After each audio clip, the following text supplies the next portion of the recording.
ఒకటి, నూతనమైన హృదయం కలిగిన వారికి కరువు లేని జీవితం అనుగ్రహిస్తాడంట.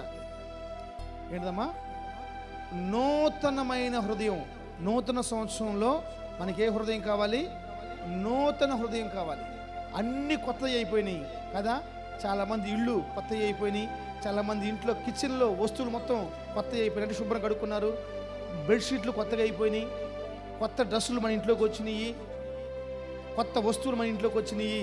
అయితే మన హృదయం కూడా కొత్తదైపోవాలి. స్తోత్రం. అలా కాదు, పాసిపళ్ళ దాసుడు అన్నాం అనుకో, ఆ పాత ఆ జీవితమే, ఆ కప్పు జీవితమే, ఆ వాసన వచ్చే జీవితమే మనకు ఉండిపోయింది అనుకో, నీ జీవితంలో నా దేవుడు కరువు లేని జీవితాన్ని నీకు ఇవ్వడు. నీ కుటుంబము కరువు లేనిదిగా మార్చబడదు. హల్లెలూయా. నెంబర్ 1, కరువు లేని జీవితం ఎవరికి ఇస్తాడంటే నూతన హృదయం కలిగిన వారికి ఇస్తాడంట.